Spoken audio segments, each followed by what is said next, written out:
your name is listed as one of the owners? Yes, Your Honor. And the names of your family members are likewise listed as one of the owners. Do you confirm? Yes, Your Honor. Miss Alice, sa usapang negosyo, naniniwala ka na dapat ang kasama sa negosyo kilala mo? Yes, Your Honor.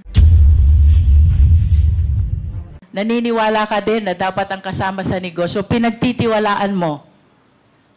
Yes, Your Honor. At bago magkaroon ng tiwala, dapat kilala muna. Tama? Yes, Your Honor. Ang maliwanag, Alice, hindi ka sasama sa negosyo kung hindi mo kilala at hindi ka nagtitiwala sa taong kasama mo. Yes po. Correct. Do you know Bao Ying Lin? For the Baofu, I invoke my right against self-incrimination. Pero kanina lang, ang sabi mo, Miss Alice, you will not join any business venture unless kilala mo at pinagtitiwalaan mo ang mga tao na fellow incorporators mo. Tama? Do you still confirm that? I wish to address my questions to Alice Guo. Ma'am, pwede po bang malaman yung totoong pangalan ninyo? Your Honor, ang pangalan ko po, Alice Lialgo. Alice Lialgo. Would it be okay with you kung tawagin kitang Alice? Yes po, Your Honor.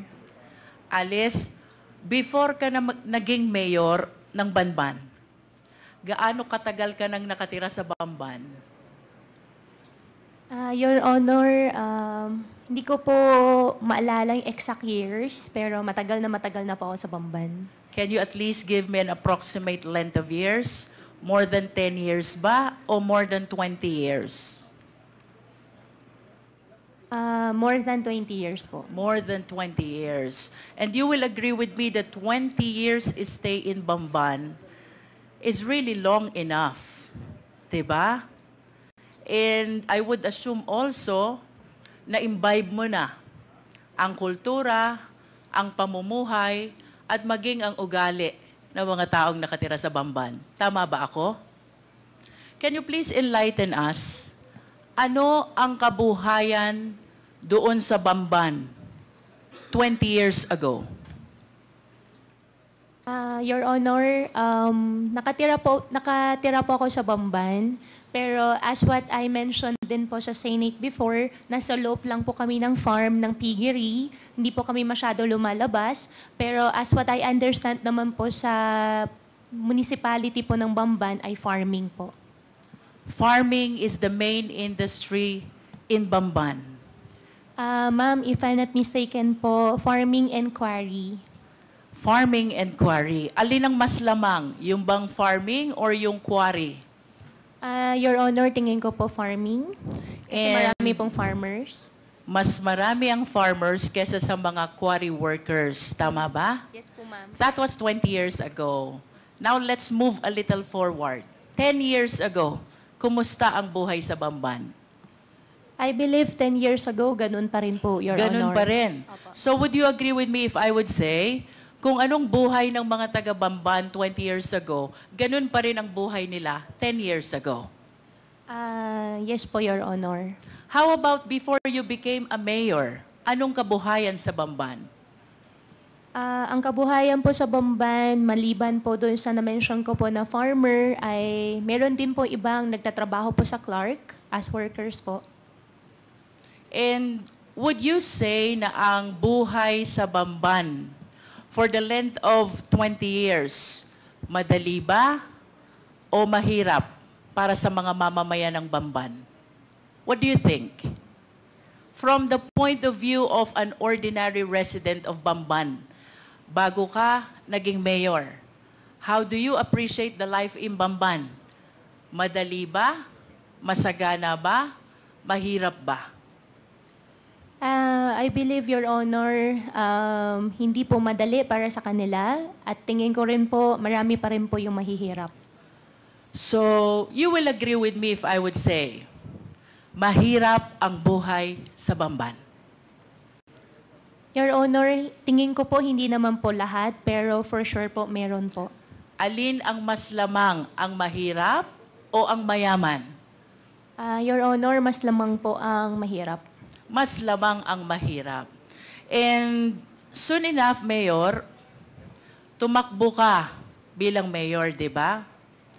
Tama bang isipin na because of your observation, na mahirap ang buhay sa Bamban, na antig ang kalooban mo, naawa ka sa mga tao, nangarap ka para sa kanila, ng kaginhawahan? Tama ba yun, Mayor? Your Honor, that's one of the reason din po. So you confirm na ang dahilan kung bakit tumakbo kang mayor, gusto mong paunlarin ang mga tao sa Bamban. Your Honor, that's one of the reason po, opo. May I know, Mayor, nung na-elect po ba kayo, ano pong type of municipality ang Bamban as to income classification?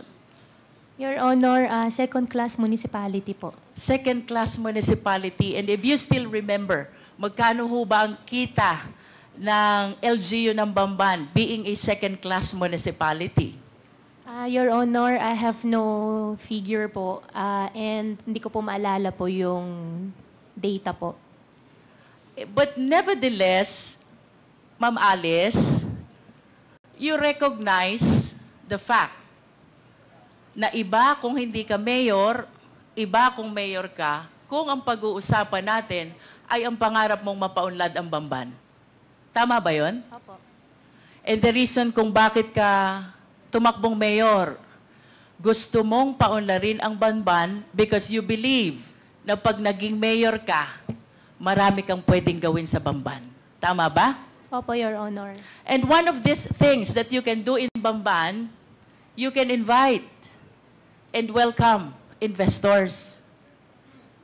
And naniniwala ka rin na itong mga investors na ito, itong mga business establishments na ito ang magpapayaman sa Bamban at ito ang magpapaalwan ng buhay ng mamamayan ng Bamban. Tama ba? Ang belief ko po ay pag nakapag-invite po ng more investors po sa bayan po namin, mabibigyan po ng mas maraming work opportunity po sa mga constituents po namin. And let us move forward, Ma'am Alice, 2022. Tumakbo ka na at umupo ka na bilang mayor. Of course, you confirm that because that is a common knowledge, no? I'll be showing some pictures, ma'am, ha? I hope you please enlighten us kung sino itong larawan na ipapakita ko sa iyo.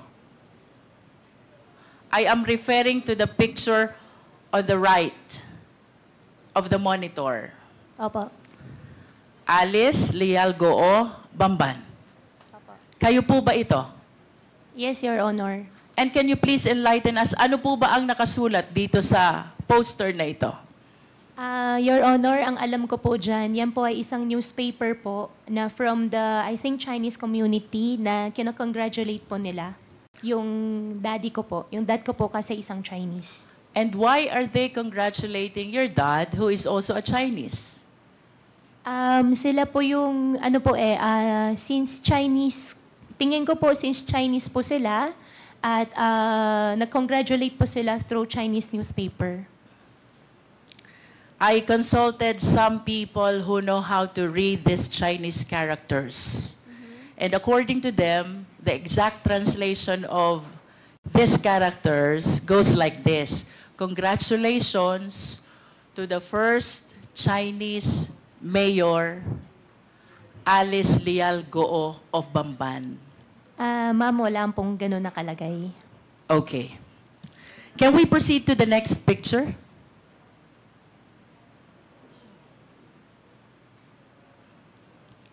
Can you please enlighten us who is in this picture? Ma'am, for that question po, I think I cannot answer. I invoke my right against self-incrimination since may pending case po sa akin about the citizenship. About the citizenship. But would you agree with me if I would say, kamukha mo yung nasa picture? Ma'am, I will not confirm po. Let us proceed to the third picture.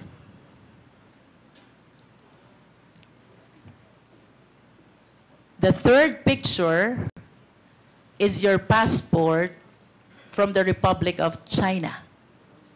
Do you confirm this? Ma'am, I'm not confirming it. I have 8 pending cases on the court. I invoke my right against self-incrimination po, ma'am. Sorry po. Nonetheless, Mr. Chair, I wish to manifest that the third picture is the picture of the passport of Alice Guo, issued by Chinese government, where the name of her mother, Lin Wenyi, is indicated, and she is described as the dependent of a holder of a special investor resident visa. The mother is even described as from Fujian province. And I wish to go back to the first picture. Miss Alice Guo was described also as from Fujian province.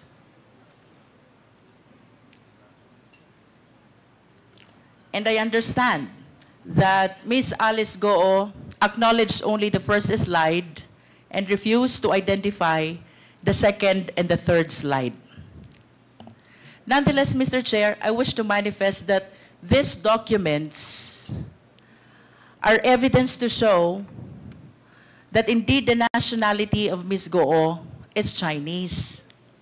Nonetheless, Mr. Chair, in order to realize her intention, run to a public position, bring growth and prosperity to the municipality of Bamban, including the people who lives thereat, Ms. Alice Guo allowed, if not she's the one who purposely caused the same, the late registration of his birth, and even the application of her Philippine passport. I understand, Mr. Chair, that the right to run to a public office is a right which is exclusive to Filipino citizens. And I wish to manifest as well that this should be dealt with by law, because this is something which open the country to issues of national security and interest, Mr. Chair. If I may proceed, Mr. Chair.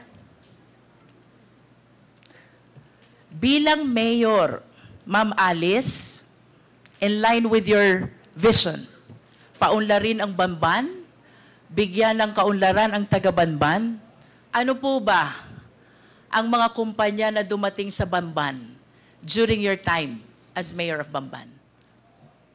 During my time po, dumating po ang Jollibee, dumating din po ang McDonald's, dumating din po si RCS po na isang supermarket chain, and supposedly may mga darating pa mga factories and restaurants po, ma'am. And would you confirm that it was also during your time nung dumating ang Baofu? No po, ma'am. You don't? Ang Baofu po is not 2022 po, ma'am. But the business permit signed by you shows the date October 25, 2022. Ma'am, I think may previous po na mayor's permit. Nag-start po Let me rephrase my question. Therefore, it was during your time nung na-renew ang business permit ng Baofu. Do you agree to that? Sorry, Your Honor, anong year po? 2022, October 25. October 20. I think po, opo. You are the mayor already. As a matter of fact, if the Secretariat can show the business permit of Baofu was signed by Miss Alice Guo in her capacity as mayor. And would you confirm as well na yung Zunyu One Tech dumating din at naisuhan ng business permit during your time? Your Honor, I issued the mayor's permit for Zunyu 1 because meron po silang PACCOR license po na pinakita po sa amin. May we direct the resource speaker, Mr. Chair, to limit her answer to the question. The question, Ms. Alice Goo, is, pinatototohanan mo ba na sa panahon mo bilang mayor, June 27, 2023, na-create ang Zunyu 1 at na-issue ang business permit? Your Honor, I issued the permit for Zunyu 1 with the attachment of PACCOR license po nila. But you confirmed that you issued the business permit. I issued the business permit with the attachment po ng PACCOR license po nila. Thank you. Thank you How po. about Hongsheng Corporation? When was this established? Your Honor, for Hongsheng, I'm not sure with the exact date po. And you will agree with me also that during the Senate hearing, etong tatlong kumpanyang ito, whenever you are being interpellated, palaging nababanggit. Yes po. Tama ba? Yes po. Can you enlighten us?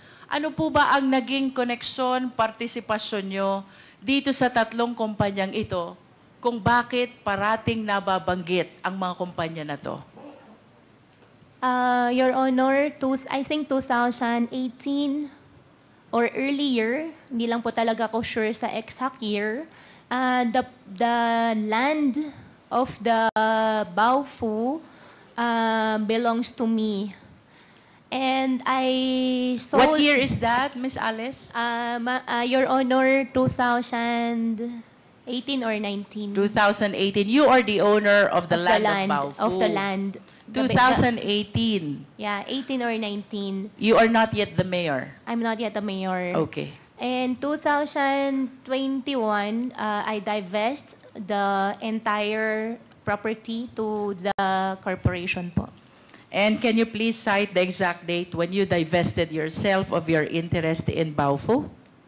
2021. September 21, 2021. I believe so po, ma'am. And that is 7 days before you filed your certificate of candidacy for mayor of Bamban. Okay. What therefore is the significance of your ownership of this land with respect to Baofu, Hongsheng, and Sunyuan? Ano pong kahalagahan ng pag-aari nyo?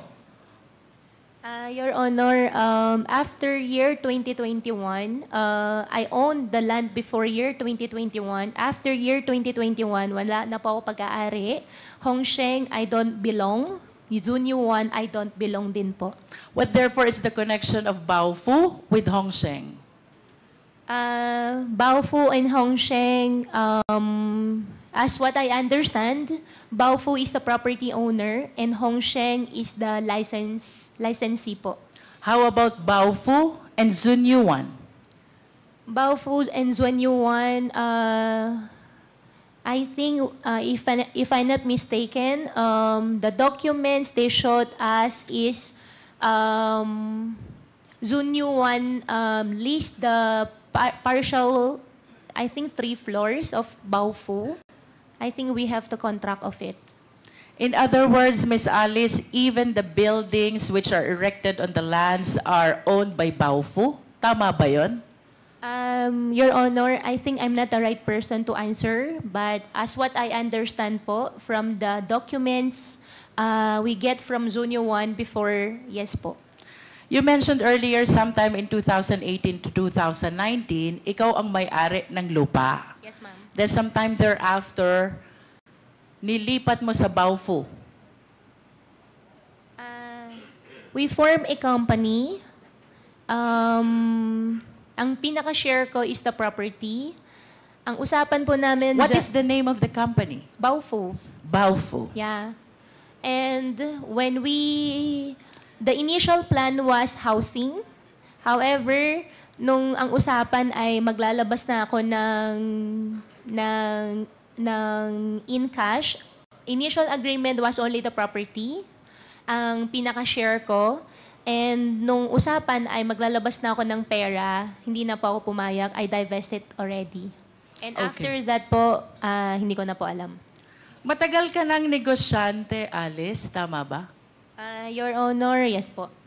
And I wish to share the list of the companies owned by Guo family. Secretariat, please. As a matter of fact, based on my research, your family owned 11 out of 12 listed companies, no? The significant observation, Miss Alice, ang may-ari nung 11, lahat family members. And I would assume na mas komportable ka na ang kanegosyo mo ay family member. Tama ba yon? Your Honor, yung nakita ko po sa harapan ko po, hindi po lahat sa akin. And then, or sa But your amin. name is listed. Yeah, yung isa po dyan ay yung 1, 2, 3. Yung iba po dyan ay hindi po nag-operate. Hindi po natuloy yung mismong company. Nevertheless, would you confirm that majority of these companies, your name is listed as one of the owners? Yes, Your Honor. And the names of your family members are likewise listed as one of the owners. Do you confirm? Yes, Your Honor. In other words, Miss Alice, sa usapang negosyo, naniniwala ka na dapat ang kasama sa negosyo kilala mo? Yes, Your Honor. Naniniwala ka din na dapat ang kasama sa negosyo pinagtitiwalaan mo? Yes, Your Honor. At bago magkaroon ng tiwala, dapat kilala muna. Tama? Yes, Your Honor. And you will refuse to join any business dealings or business venture kung hindi mo kilala ang mga taong kasama mo. Tama ba? Yes, Your Honor. As a matter of fact, very significant itong list of companies na to. Ayaw mo nang hindi mo kilala. Because most of the incorporators are family members. Do you agree? Hindi naman po sa ayaw ko. Most, at least. Okay. Most. Diba? Ang maliwanag, Alice, hindi ka sasama sa negosyo kung hindi mo kilala at hindi ka nagtitiwala sa taong kasama mo. Yes po. Correct. Now, I wish to invite your attention to the Articles of Incorporation of Baofu. Secretariat, kindly flash.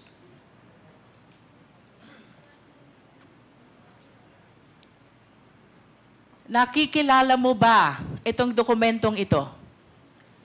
Yes po, Your Honor. This is the Articles of Incorporation of Baofu, Yes, correct? Po. Yes po. How about the signature across your name? Do you acknowledge that that belongs to you? Yes po. Yes. Do you know Bao Ying Lin? Your Honor, I think for the Baofu, I invoke my right against self-incrimination because I have pending case po with DOJ human trafficking po. Pero kanina lang, ang sabi mo, Miss Alice, you will not join any business venture unless kilala mo at pinagtitiwalaan mo ang mga tao na fellow incorporators mo. Tama? Do you still confirm that? I confirm that, Your Honor. And That is enough, Miss Alice. yes, Now and- let us proceed to the next incorporator. Please flash the Articles of Incorporation, please. Do you know Ru Jinzang? I invoke my right against self-incrimination po, Your Honor. But again, I have pending wish case to po. remind you, Miss Alice, of your earlier statement. Ang sabi mo, hindi ka sasama sa isang negosyo kung hindi mo kilala at pinagtitiwalaan ang mga fellow incorporators mo. Your Honor, since may pending case po. I understand. Opo. Now let us proceed to the third incorporator, Zhang Wang. Do you know him? I invoke my right po ulit, Your Honor. For the information of the committee, Mr. Chair, ito pong si Bao Ying Lin, fellow incorporator ni Alice Guo, sa Baofu Corporation is convicted of 3 billion Singaporean dollar money laundering. And this after she made the statement na hindi siya sasama sa isang negosyo kung hindi niya kilala at pinagtitiwalaan ang mga kasama niya. With respect to Ru Jinzang, Mr. Chair, he is likewise convicted of 3 billion Singaporean dollar money laundering. Again, this is after her statement na hindi siya sasama sa isang negosyo kung hindi niya kilala at pinagtitiwalaan ang kasama niya. The third incorporator, Jiang Wang, Mr. Chair, used to be with Hongsheng Corporation, whom after the 2023 raid was charged of the crime of cyber crimes. Again, this is after the statement of Miss Alice Guo na hindi siya sasama sa isang hanap buhay kung hindi niya kilala at pinagtitiwalaan ang mga taong kasama niya. I wish to manifest, Mr. Chair, that this representation humbly submit that Miss Alice Guo purposely ran for public office in spite of her knowledge that she is not qualified, she being a Chinese national, to be able to welcome business establishments which she believes will bring growth and prosperity to the people of Bamban. And this business establishments includes Hongsheng, a pogo operator, and Yunzuwan, also a pogo operator. As a matter of fact, Mr. Chair, dito po sa location ng dalawang company na to, which lease the property of Baofu, with whom Ms. Alice transferred her land in exchange of shareholdings sometime in 2021, while maintaining control of the same after the same date. Dito po nahuli ang maraming Chinese nationals who are now charged of the cases of money laundering and even qualified human trafficking, Mr. Chair. Your Honor, if I may, just a short interjection. Para lang matanong ko lang si Miss Alice Go. Yung bang mga nabanggit na mga pangalan ni Congresswoman Luistro, si Jiang Wang, si Rujin Zhang, at saka si Bai Yonglin, did you say nakakilala mo sila? Mr. Chair, ang kakilala ko po dyan talaga si Wang Ziyang. Si Wang Ziyang. So, is this the same Wang Ziyang na nabanggit ni Congresswoman Luistro na na-convict sa money laundering? As a cybercrime? Siya ba yun? Mr. Chair, hindi ko po alam na nakasuhan po siya ng cybercrime. Okay. So, ito ba sila ay galing sa isang probinsya sa China? Mr. Chair, nakilala ko po si Wang Ziyang sa Clark. Sa Clark? Opo. But you know, mga galing sila sa China. Yung dalawa po, hindi ko po kilala. Okay, sige. Thank you. You may proceed, Congresswoman Luistro. There are speculations, Miss Alice, na itong Hongsheng, ang Baofu, Zunyuan, and you are one and the same. Do you agree? Totally not agree. Totally not. Listen to this. September 16, 2020, you signed the application in the Sangguniang Bayan of Bamban in behalf of Hongsheng, applying for franchise, license, and permit. Your Honor, I did not sign any documents po. You did not I sign. did not sign. However, nakalagay po yung pangalan ko po dyan as representative, but I did not sign any documents po. Would you know kung sino ang naglagay ng pangalan mo? Your Honor, I have no idea. You have no idea. Next, Ms. Alice, February 11, 2021, you executed a lease. Perhaps this is over the property of Baofu with Hongsheng, and during that time, Hongsheng is represented by Telma Laranan. Do you confirm this? Your Honor, regarding Baofu, I invoked my right against self-incrimination po. Third, Ms. Alice, early 2023, Hongsheng was raided because of cybercrime. And one of your fellow incorporators in Baofu, which kanina sabi mo, doon mo transfer yung lupa mo sa Bamban. One of your fellow incorporators, Jiang Wang, nakasuhan ng cybercrime. Do you confirm this? Your Honor, hindi ko kinong-confirm. I have no idea nakasuhan po siya ng cyber. And after ma-raid itong Hongsheng, Zunyuan Technology applied for a business permit on the same address, on the same location. You were the mayor, you issued the permit. Do you confirm? Ma'am, I issued the permit with the attachment of PAGCAR license. I understand. But what is apparent, Mr. Chair, well, there is a document where Alice Guo is described as representative of Hongsheng back in September 16, 2020. This is the first POGO operator. It was followed by a contract of lease signed by Alice Guo with Hongsheng. And then this was followed by the raid of Hongsheng, which was replaced by Zunyuan, which Alice Guo provided a business permit in her capacity as a mayor. I wish to share to the committee the doctrine of piercing the veil of corporate entity, because it is very clear, Mr. Chair, Hongsheng, Alice Guo, Baofu, and Zunyuan are one and the same. Mr. Chair, I'm about to wind up, but I have few questions left. Can we please show the last slide of two personalities with last name Yang? Secretariat, please.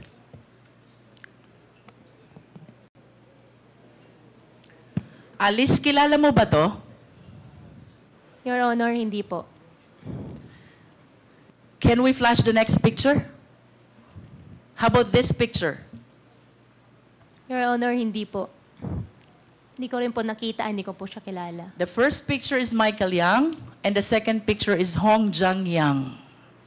My question for you, bakit may joint account si Hong Jiang Yang, kapatid ni Michael Yang, at si Yu Zhengkan, na manager ng Hongsheng?